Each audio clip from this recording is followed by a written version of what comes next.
Hello and welcome to episode 3 of A Week in Film. Before I get into anything, I have to truly thank you for still being here, especially if you've been watching since the first episode. I'm going to keep pumping these out. I watch a bunch of movies and I might as well tell people on the internet what I think about them. I have a lot to talk about, but again, I have to thank you guys for being here, for watching. I know my rambling and my stuttering and my meandering on is annoying, I'm sure, but I am really trying to improve on how I speak about film and just in general, so I hope you can tell that there's a progression in my talent for this kind of thing, because Lord knows I was not born to be a film podcaster. But with all that out of the way, again, I thank you for watching, and let's get into our first movie of the video. On June 3rd, Monday of 2024, I watched Burn After Reading. This is a Coen Brothers movie, and I went into this with very high expectations because the Coen Brothers are responsible for some truly excellent films. Just off the top of my head, I can think of Fargo, No Country for Old Men, The Big Lebowski. I'm sure I'm forgetting a big one right now, but the Coen Brothers I hold very high in regards when it comes to directing duos. Not that there are really that many, but the Coen Brothers are definitely up there for me. And I came out of Burn After Reading slightly disappointed, and I know that sounds very negative, but when you take into account the ridiculous high quality of every other Coen Brothers movie, it's really not that bad. This movie is still, and spoilers, but this movie is still an 8 out of 10. I absolutely enjoyed it, and I would watch it again. There are a billion redeeming factors about this movie. Just off the top of my head, the cast, Brad Pitt, the chick from Fargo, George Clooney's girlfriend, the bald New England guy. Like, there's so many characters in this movie that are so interesting, and most of the movie is kind of flaunting that it has all these interconnected but different storylines that eventually meet up and kind of clash with each other. I'm thinking of the scene with Brad Pitt and George Clooney. Just like crazy to watch. There are a lot of scenes in this movie that just really shocked me. And a lot of really funny bits as well. Like when the chick from Fargo goes to the Russian embassy to sell US secrets. It's just really funny. This is definitely not a fully serious movie. Especially with those little J.K. Simmons like intervals kinda where he's just like, damn, this is really a mess kind of thing. I think it's pretty funny, just pointing out how complicated this admittedly complicated story is. I really appreciate them kind of being able to poke fun at themselves for their silly over-convolution of an already silly story. Visually, I thought the movie was actually not average, but not as good as I wanted it to be. This is only because compared to their other movies, like The Big Lebowski, No Country for Old Men, Fargo, those have really distinctive visual styles. Like with Fargo, it's all these really wide shots where everything looks tiny and the snow is overwhelming. In No Country for Old Men, it's really desolate. You feel really like, you feel hunted by Javier Bardem's character.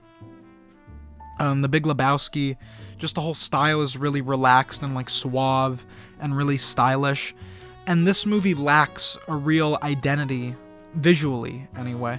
I think a lot of the charm that this movie relies on having comes from its actors, and that's, I'm not kicking down at the movie in any way, shape, or form, because when you have actors this good, you might as well make them your front and center kind of thing, because it's so entertaining to watch these characters interact with each other.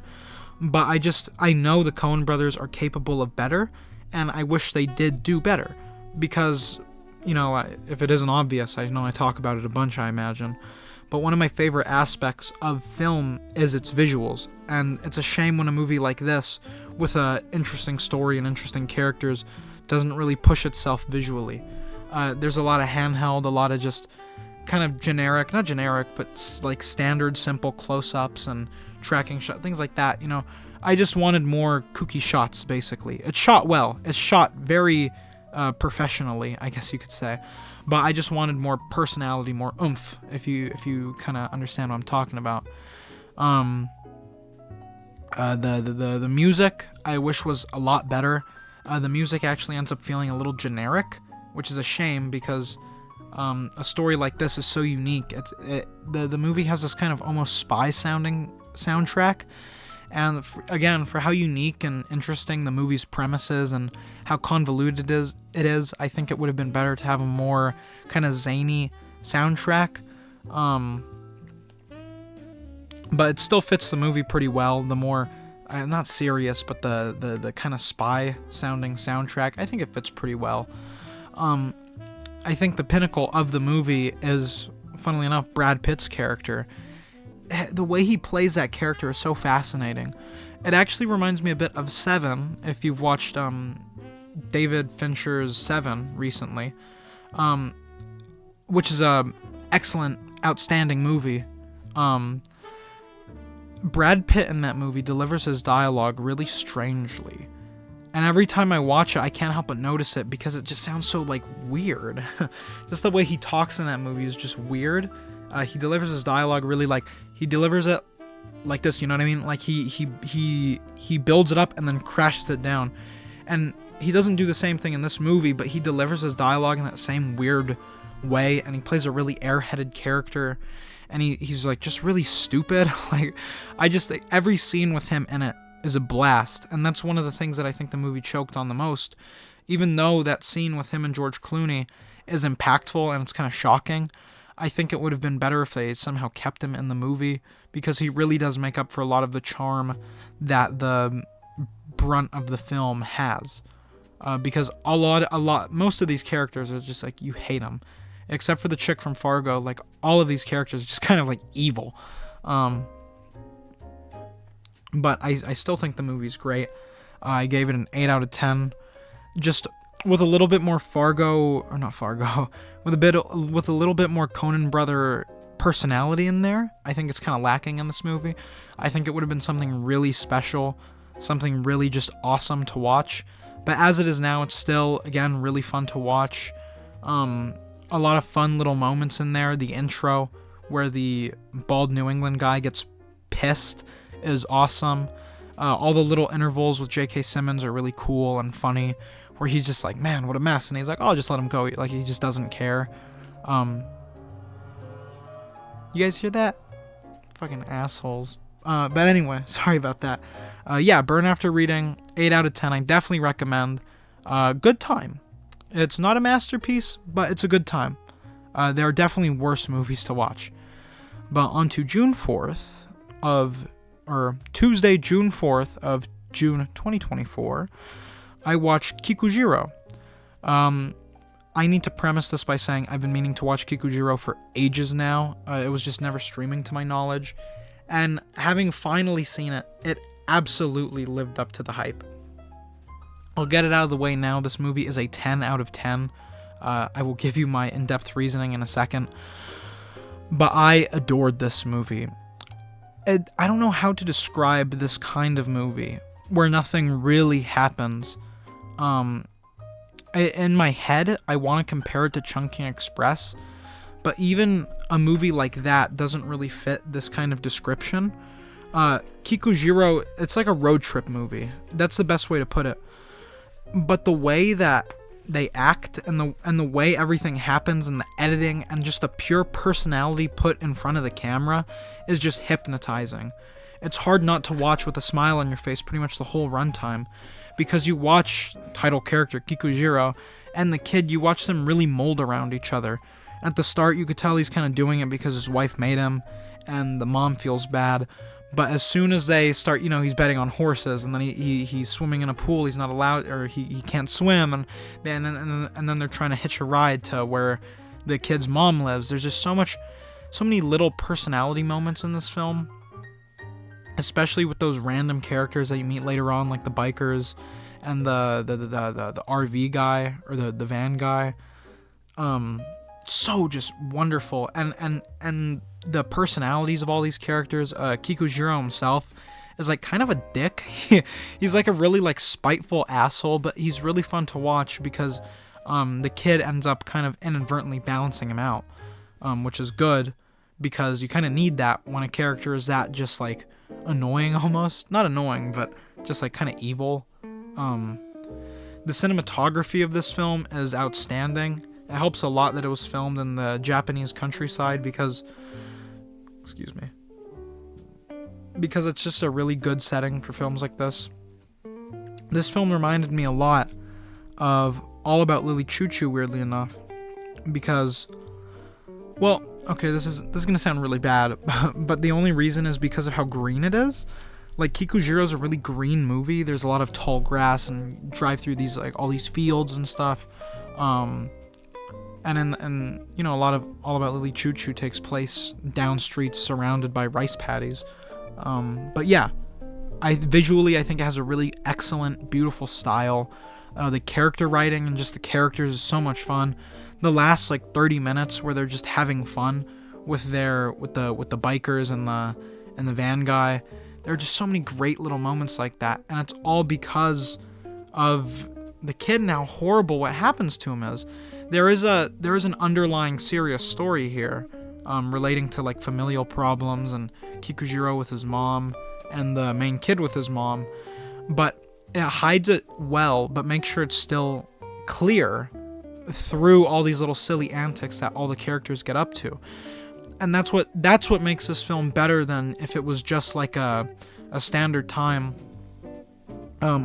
Since I think I called it a slice of life movie earlier, I want to compare it to another slice of life movie, Our Little Sister, directed by, I can't remember his name, but he directed Shoplifters.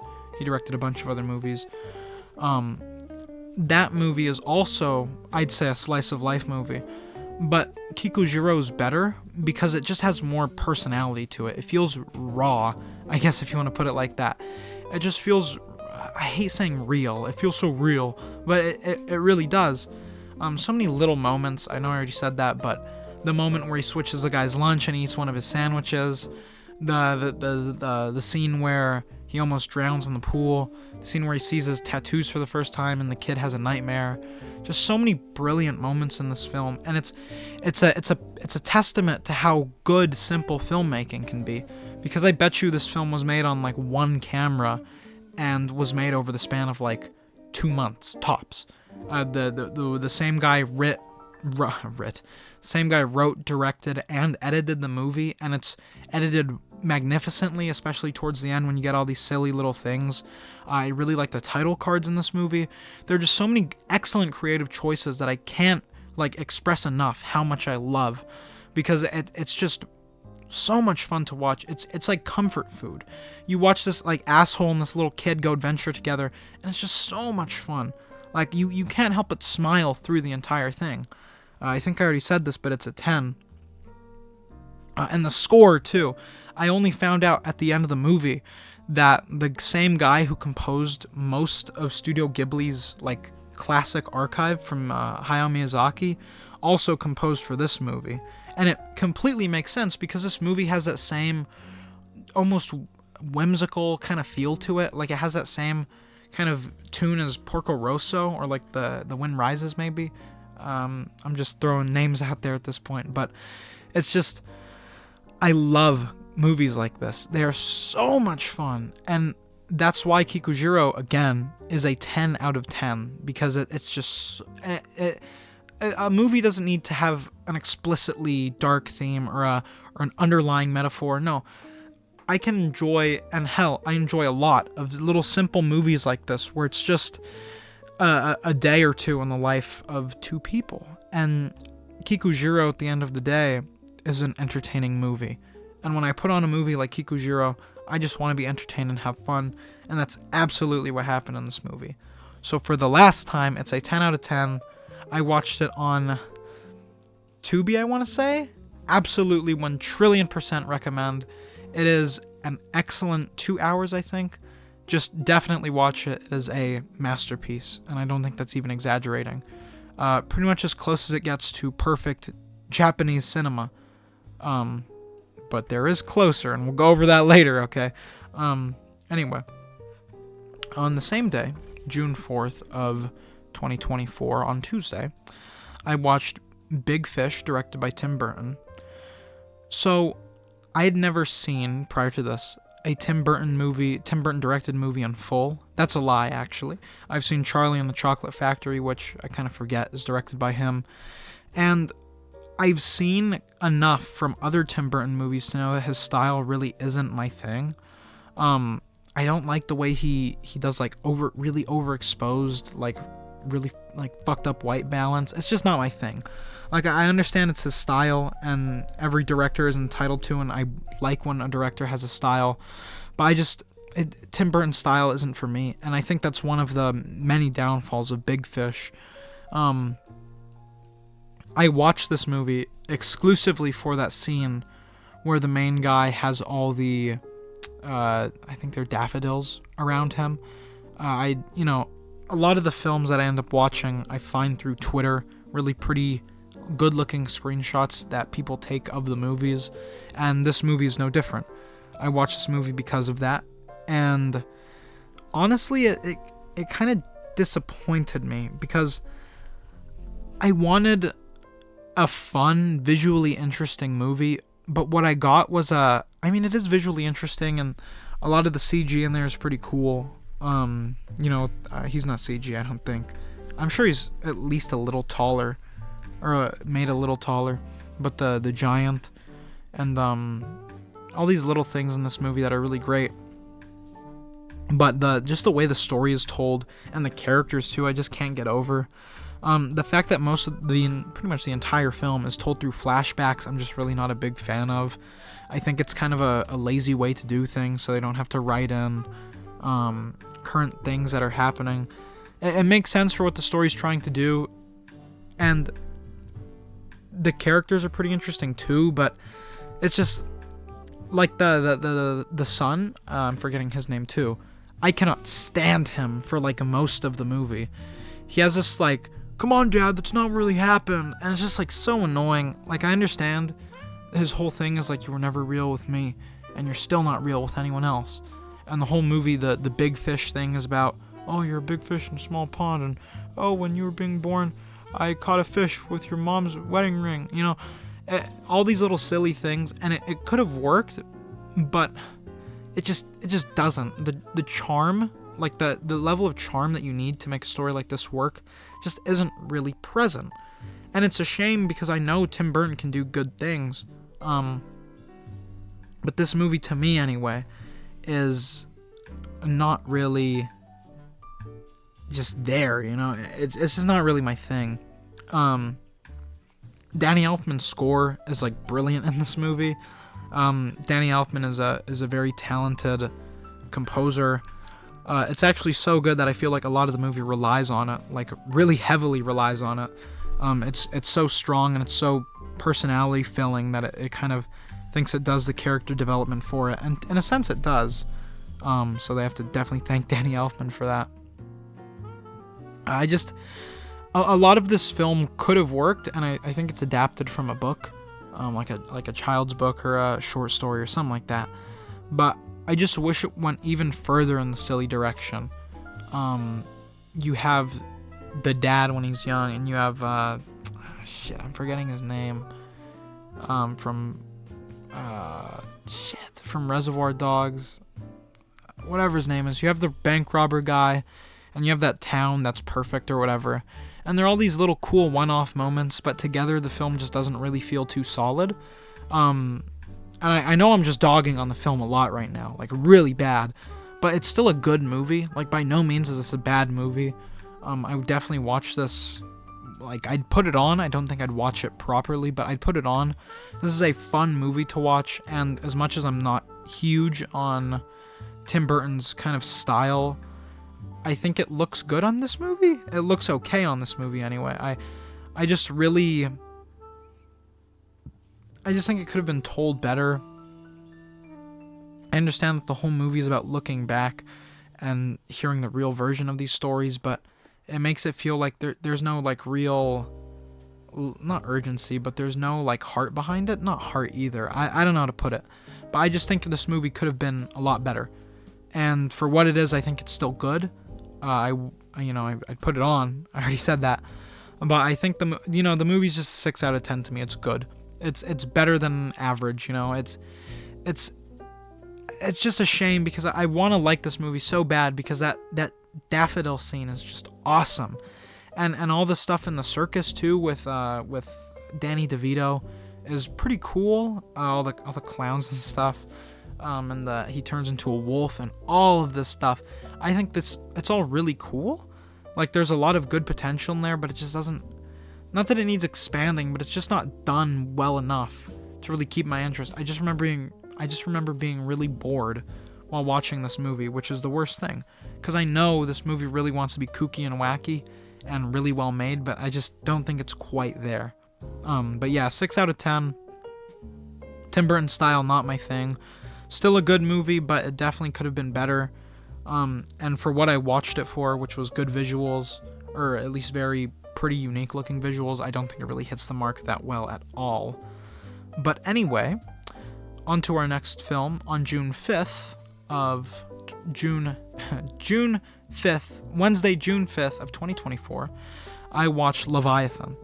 So this is I want to say it's late 80s movie. And to premise, I really didn't know anything about this movie. And I went in not knowing what to expect at all. And this movie, in the most respectful way possible, is a carbon copy of Alien. Down to the scenes and the practical effects and the gore and the sets and stuff. It's almost shameless how obvious of a Alien, not parody, and it's not a rip-off either, but just it's clear how much inspiration they took from it.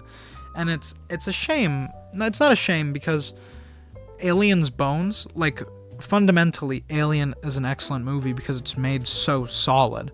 It's just made so incredibly well.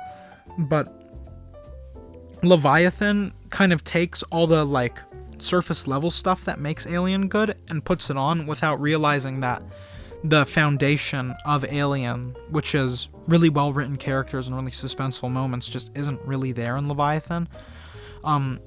To start with the good stuff, though, I think the setting of an underwater mining facility is a really great horror location. It's almost the same as being stuck in space because you really can't do anything. Oh no, there's an alien on my ship. I better swim away. No, they're 4 miles under the ocean. You kind of can't. I think the characters, for what they are well written enough. A lot of them feel appreciated, and they don't really get much writing at all. But the characters that are well written are pretty good. The movie is fun. I had a fun time watching it and never really felt like I was being forced to watch it. And it's only an hour 30. I'm pretty sure it's pretty brisk. But to go to the bad stuff, which is actually and I almost forgot to mention the practical effects and the set design in this movie is outstanding. The main monster, the human fish hybrid guy, I think looks really sick. He just looks disgusting in a really good way. And the set too, it looks really like Alien. It looks really not futuristic, but it just feels really eerie to be around there. All these pipes and this running water above their heads and all this stuff. Really cool. But the movie just ends up, despite all these really cool, unique aspects, it feels generic. And it's a shame because I really wanted to like this movie. Because I love ocean stuff, and this movie is ocean stuff, and it's just not quite it. And it makes me sad because I thought it could have been so great. Yeah, I mean, the practical effects are good. The underwater, mining suits are pretty cool. The way it's brought onto the ship is actually pretty unique, I thought. Having it be in some old vodka from a safe in a ship called Leviathan, hence the title. I thought the whole political steer of the film was kind of interesting. One of the things I do have a huge problem with, though, is that ending. The ending feels really... Not the ending. Yeah, the ending. No, I'm absolutely right. The ending. Just the bit like it at the end it feels like the director was like, or I don't know, just like do 6 different movies, because they do Jaws, they do Alien, they do like Deep Blue Sea, they do like a bunch of separate movies. He says a little punchline before he puts a grenade in the alien's mouth, or in the human fish hybrid's mouth. There are all these sharks swimming around. The Coast Guard is like, grab my hand, and it just feels so like, it feels so like corny. It's not like the film really built much tension. The film is actually pretty bad at building tension, because it feels like the monster doesn't really do much throughout the film. Obviously, you watch it kill people, and you watch it, be effective in its own way. But I just think it could have been a bit more intimidating. Like the movie it's trying to ape Alien, like that thing is horrifying. You see the alien, you start freaking out. But this movie's design feels more monstrous, which is okay. A more monstrous design for a fish-human hybrid makes sense. But it just doesn't carry that same oomph that like the alien does. Yeah, I mean, it's just the framework of this movie is the same as Aliens, and it's so good. For a good chunk of this movie's runtime, I wanted to give it a 9, because I was just enjoying it so much. But as it sat with me, and the movie felt like it was dragging on, and the unique visuals are kind of cutting out, and it's just dark hallways. They arm up, they're running out of oxygen. It just all feels so cliched. A lot of this movie just feels really, like I said, cliched. I feel like the setting of an underwater base is actually pretty underutilized. I wish they did more with that, but not to say that they just like completely ignore it, because the movie almost ends with the monster literally getting blown to smithereens. I thought the cast was pretty weak. A lot of the characters have like 12 minutes of characterization, like at the same time, which is okay. You don't need these guys to be like brothers or cousins, but I think they should have put a bit more effort into making them like you care when they get killed, because a lot of these characters are just kind of like whatever about when they get killed. Just it doesn't have the same power as Alien, and it makes sense because it's not someone nearly as talented behind the camera. But all the underwater stuff is definitely the highlight of the film. Once they go hunting for the monster, and they have their chainsaw like swords and their flamethrowers and stuff, it feels pretty boring. Not boring, but just feels lazy. The killing of all the characters feels, pretty good. It's pretty cool to watch, but it just doesn't really feel too impactful because you just don't care about these guys. It's just a shame, because I really wanted to like this film, because the poster looked cool, and I love underwater stuff, but it just doesn't have that like weight that it should have behind its punches. But yeah, I gave Leviathan a 6 out of 10. Good Alien clone, but definitely needs some work on its kind of outline. Still definitely enjoyed. Yeah, just wish it was better, kinda. But yeah, that's I think the first half of the video. Sorry if I'm cutting it a little bit early, but I realized how much I was rambling about Leviathan. I need to give my throat a break, drink some water. Yeah, Leviathan 6 out of 10. But yeah, it's time for the break. I'm going to wet my whistle, collect my thoughts, give you guys some time to go to the bathroom. I'm going to give myself some time to go to the bathroom. I hope you're enjoying the video so far. Just stay tuned for the next part of the video. And before I go, I just got to tell you, enjoy the monkey. See you soon.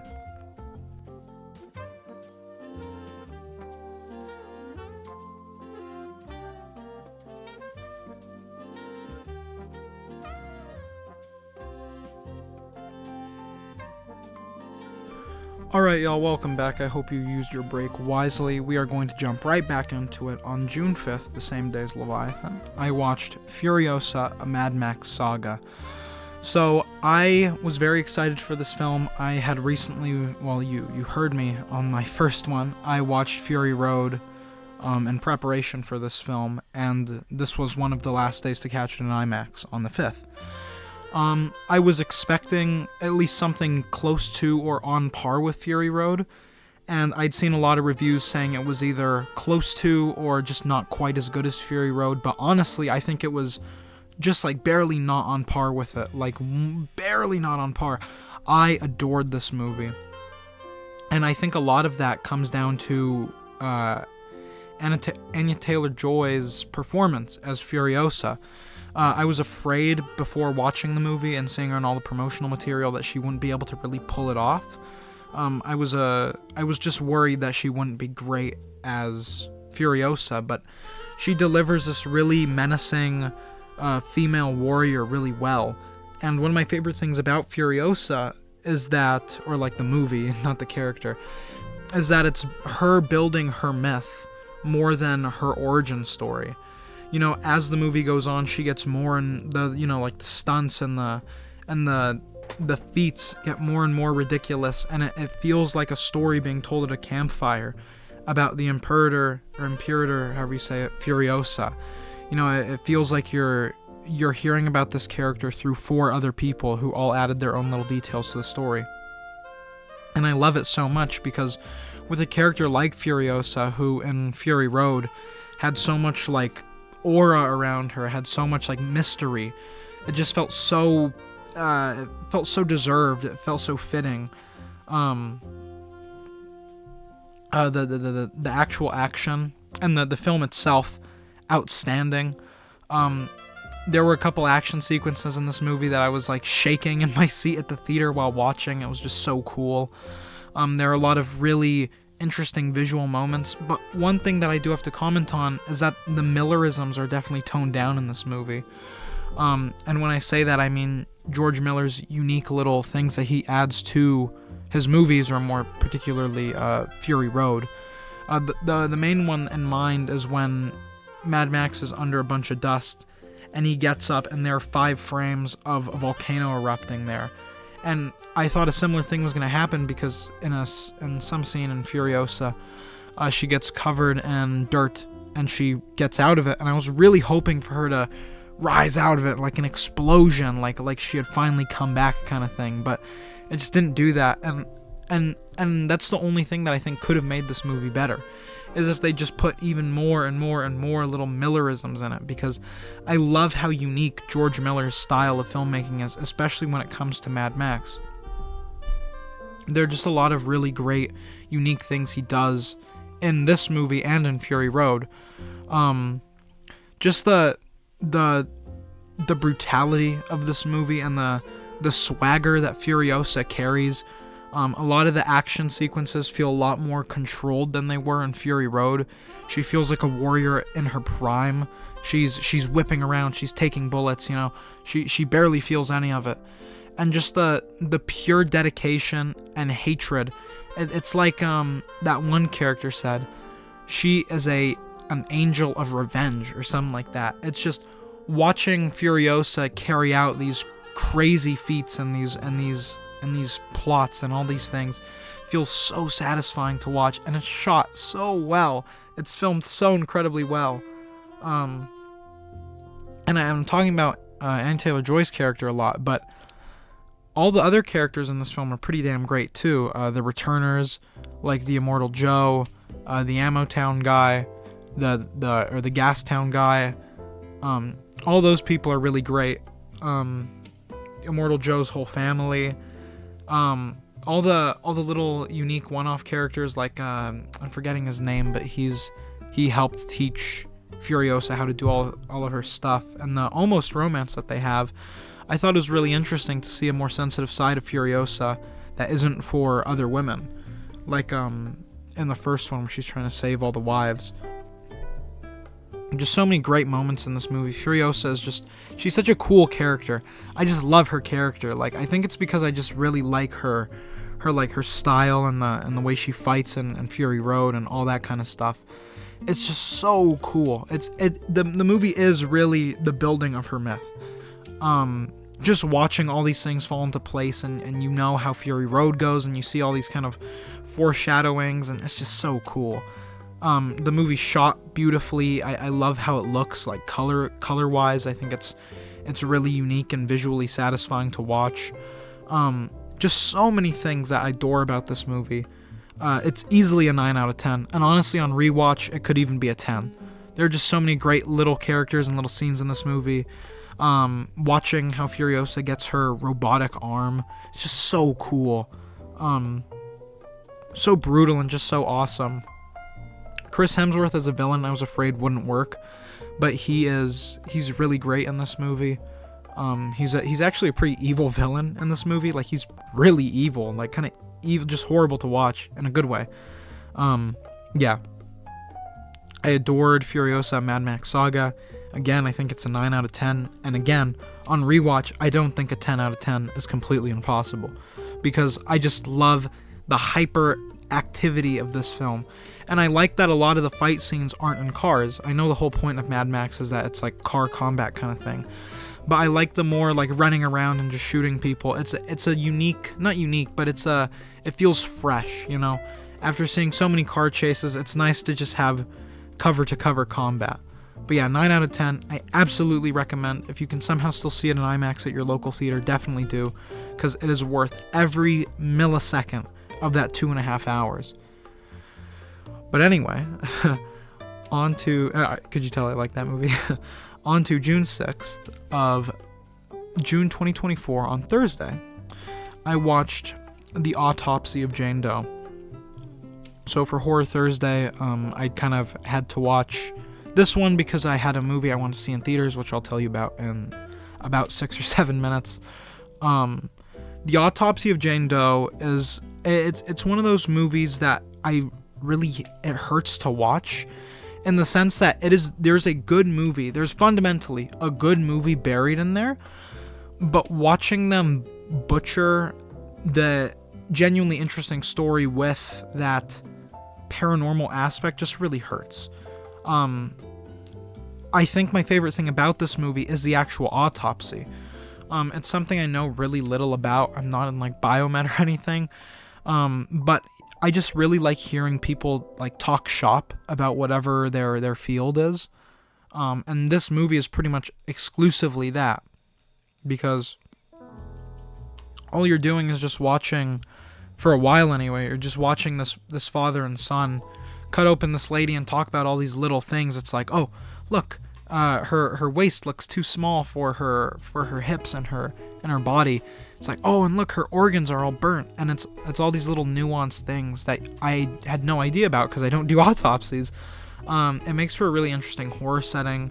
The actual like location of the morgue is really good looking. Like the old-timey morgue just built upon over and over and over again until you get to modern day. That stuff's really cool.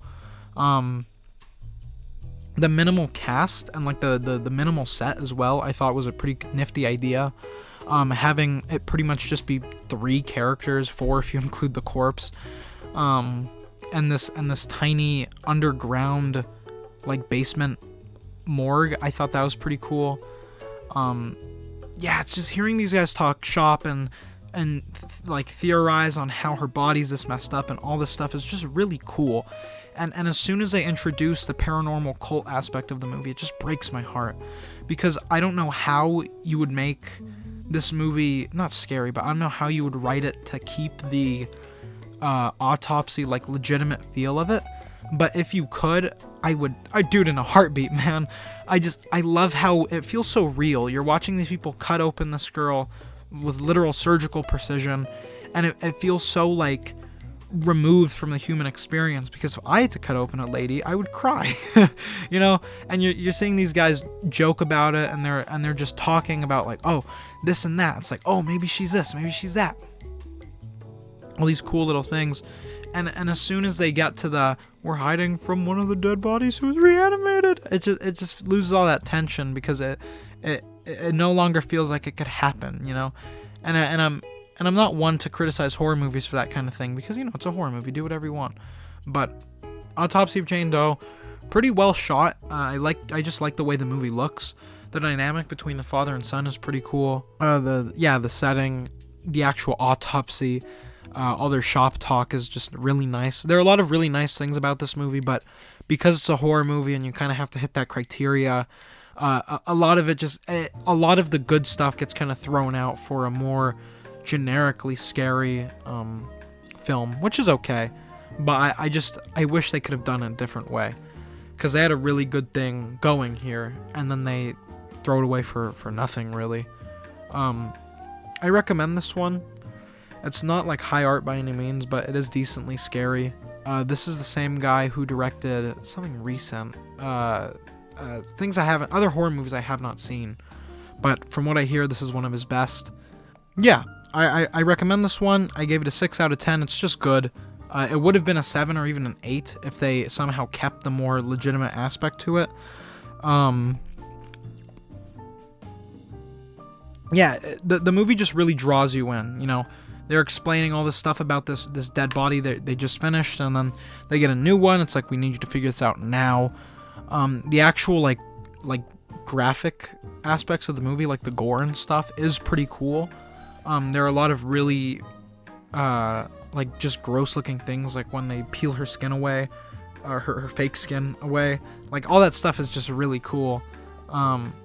Just a lot of cool stuff about this movie, but again, as soon as it gets to like the body's walking down the hallway, and I don't want to spoil it, but yeah, they had me in the first half, and then they completely lost me after that.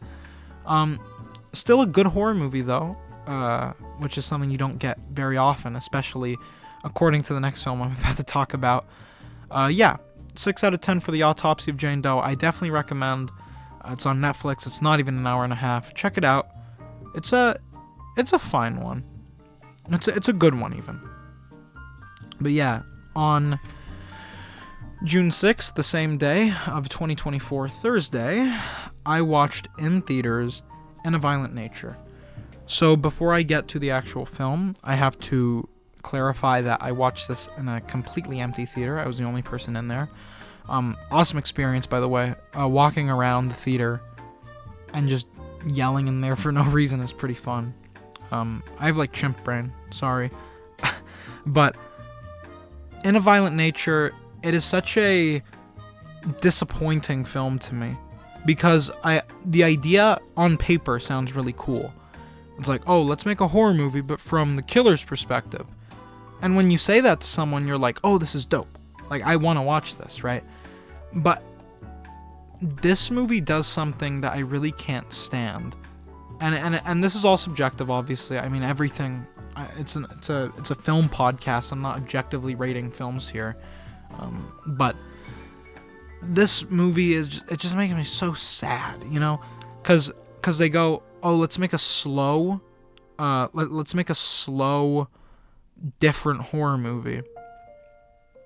But so much of the movie, in its attempt to be slow and like looming, just ends up being boring. I think a quarter of this movie is just you watching the killer walk away from the camera and hearing his boots chomp on the like dry leaves under him. Like, it's just so lazy. I understand wanting to do a slow horror movie, and sure, you could do that, but there are so many ways they could have done this better. A lot of the shots cut too quick to be like slow horror. It's just really weird. They really don't hit the mark that they're clearly trying to, because I hate to say it, because I hate the term, it doesn't mean anything, but this is clearly trying to be an art house film, and the director I need to stop saying clearly, but the director hasn't watched enough art house in quotes to know what the genre is like. So he's just imitating what he thinks an art house film is like, in quotes.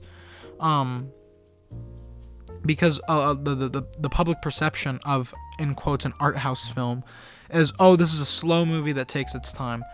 But In a Violent Nature wastes the viewer's time, along with just not being too interesting. The killer's story is pretty boring. They tell it to you once at like the start of the movie. I think it's pretty standard. The design, I mean, the best thing about the movie was the design of the killer and the practical effects. One thing I do have to seriously praise is the kills and the gore more generally. Even though it doesn't fit like the rest of the movie really well at all. I'm thinking of the one on the chick who's doing yoga. This is kind of a spoiler, but you're probably not going to watch this anyway. She's doing yoga, and the killer goes right behind her, and he hooks her in her back and pushes the hook through her back, through her stomach to her front. And then he gets that hook, puts it on her head, and pulls her head through her stomach hole, which, like, just watching it, because it's an empty theater, I wasn't talking to myself, but I was sitting there kind of like freaking out more than I normally would, and I was like, what the hell, no way, because it's crazy, you know, you're not used to seeing things like that on a screen, you know, on a screen that big. You watch those kinds of things on like streaming or on Shudder or something, and this movie is funded by Shudder, but too many problems in this movie to just really be enjoyable. I mean, I want to talk about it a bit more, but spoiler alert, I gave this movie a 4 out of 10. I mean, this movie is just really not impressive to me. It just butchers the idea that it had, which is a shame because I could tell the director really wanted to do something good, but he just didn't know how. He didn't have the confidence to do it how he clearly wanted to. And this movie isn't, to my knowledge, not an absolute flop, but probably an absolute flop, even though it probably cost like $80 to make. Just not enough to actually talk about. Like, so much of this film is just him walking around. There are some admittedly decent shots in there, like cinematography-wise, but it feels so wasted when there's nothing to look at in the frame. When all you're looking at is just the guy walking from place to place. He hears a noise, he turns his head, then he walks in that direction. It just feels so lazy. It feels like they didn't know how to do this or what to do, and as a result, the film just feels really sloppy. And they try to do this thing where the characters are like sympathetic, and they try to characterize the victims of the killer, but you just really don't care about any of them. Like, they're all kind of assholes, and I know that's the point, but it's hard to care when a guy's head is getting exploded on the ground when you do not care about him in the slightest. Like, it just feels so hollow. The film feels like it had an extra, like, 25-30 minutes of stuff that it just got cut out so it could be shorter. And it's a shame because, again, the concept is really solid, but just the execution is just so off. There's no soundtrack, it's just forest noises, which is nice. And the end of the movie where it tries to go for, like, the PTSD, like, angle, I think is just really, it doesn't work well. It doesn't feel, like, deserved. There's just so many just wrong things with this movie, and it makes me so sad. Because I was really excited for this movie, believe it or not. I was really confident it would be great, and here I am entirely wrong. Yeah, it just meanders too much. I gave it a 4 out of 10. I already said that. I mean, would I recommend you watch this? I would recommend you watch this with a bunch of friends. I watched it by myself. Worst way to watch it. Not because it's scary, but just because it's so boring. I would watch it in theaters if you could, just for the sake of the theater experience, but if you wait till this one comes out on Shudder, you're really not missing out on much. Yeah, 4 out of 10, bad movie. But I watched it, and now you all know that it's a bad movie. But anyway, today, on June 7th of 2024, which is a Friday, first day of summer break, I watched Thief, the Michael Mann movie. So, Thief, I'd been meaning to watch Thief for ages, because I quite like Michael Mann as a director.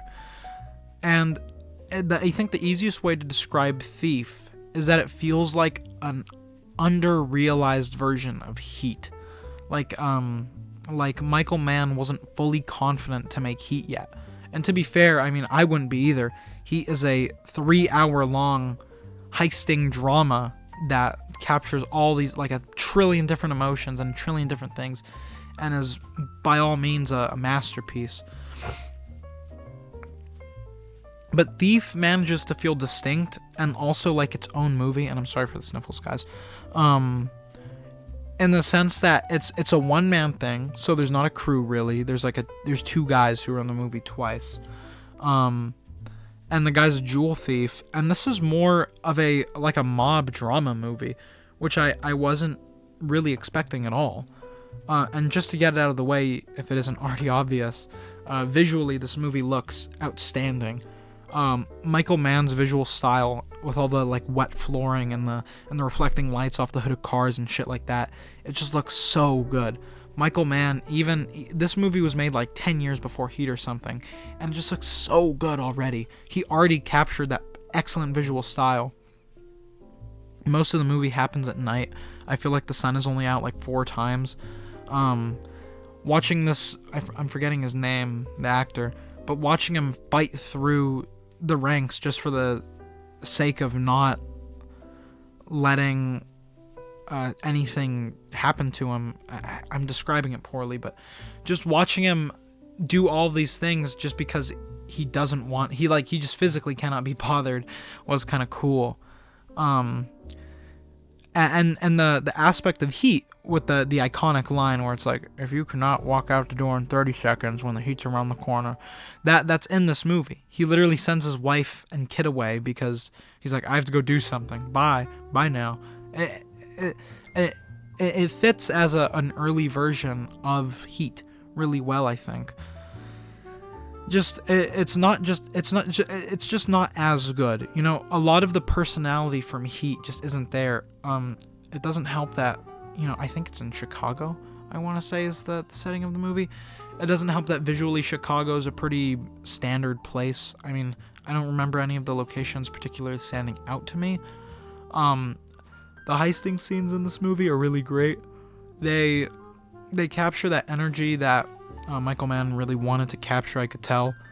In the first one, in the one at the start of the movie, it feels really exhilarating. All the rain, and it's this like dark, wet alleyway. It looks just really great.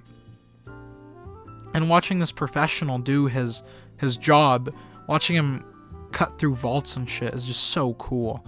I really like organized crime, guys. Lots of good little moments, but the in-between is just kind of mush in my brain. Yeah, lots of interesting visuals, a pretty good soundtrack, just a lot to like about the film, but altogether it just doesn't quite meld like it should.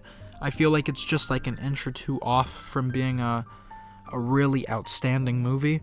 But if this movie meant that we could get Heat like 10 years later, then it was 1,000,000,000% worth it, because if this is Michael Mann testing the waters for organized crime movies, then thank God he did it with this movie, and Heat could be made later to be one of the best films of all time.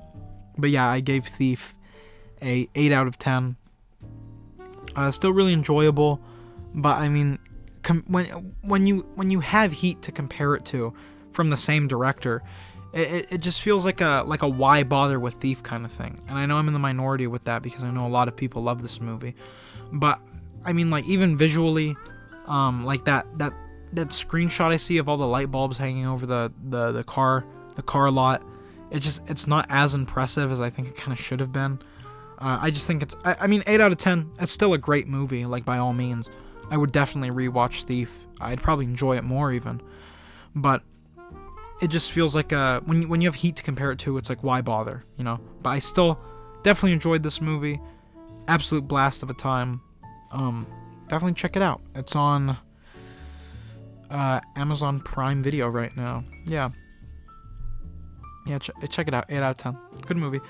And the final movie of the video, happening on the same day, Friday the 7th of June 2024, I watched Akira Kurosawa's very own High and Low.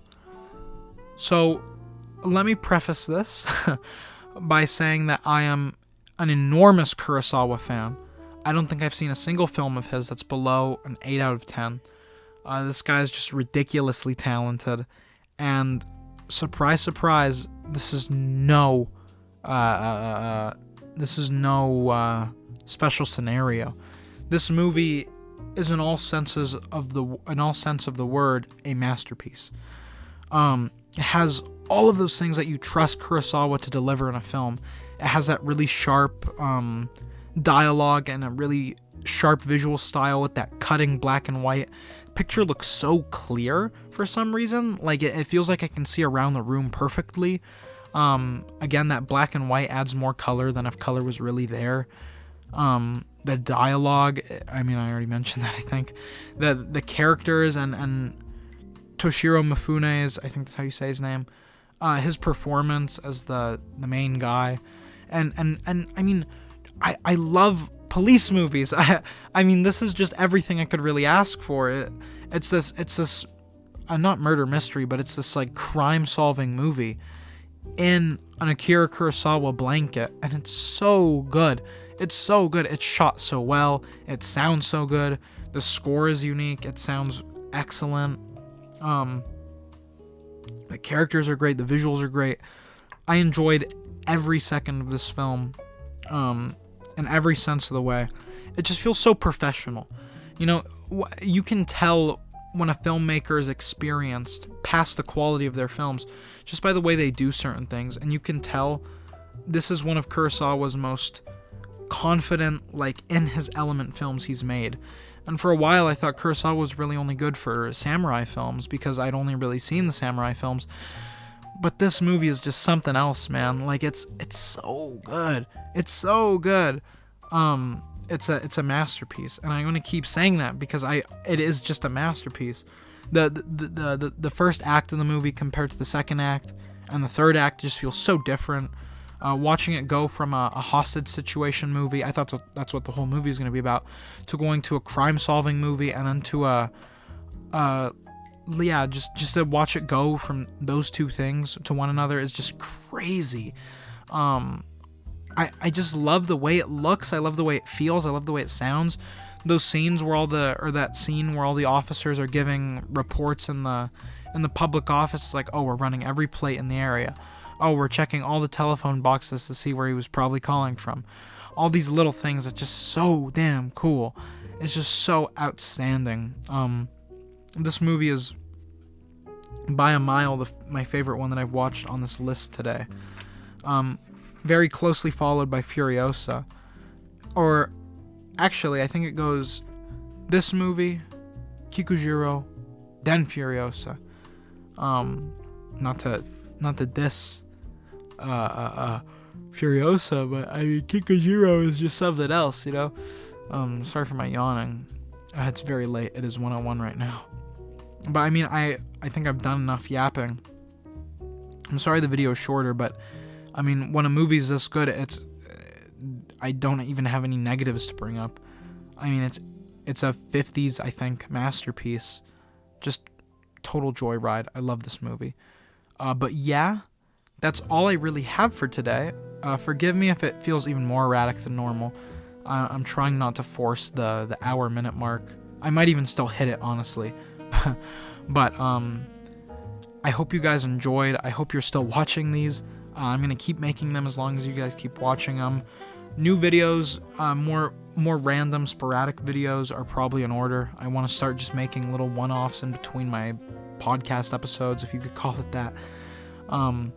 Yeah, I'll definitely get back onto doing more videos. I hope you enjoyed listening to me talk about all these movies. I mean, that's why you're still here, I hope. I hope you have a wonderful day. I will see you in the theaters, and you will see me in your sub box. Have a wonderful day. Have a wonderful summer break. It just started for me, thank God. 3 movies a day, guys. 15 movies in fucking hell. 15 movies in one video. Let's see if we could hit that. But yeah, hope you have a wonderful day, evening, or night. And yeah, bye-bye. Oh yeah, and give me recommendations in the comments. I keep forgetting to say that. Tell me if I can improve my audio, give me talking recommendations, anything at all. But yeah, for real this time, I'm out of here. Hope you enjoyed, and I will see you around. Hopefully you come back next Monday. Bye. Love you guys. No, I don't love you guys. I do love you guys. Thank you for sticking around. Love you.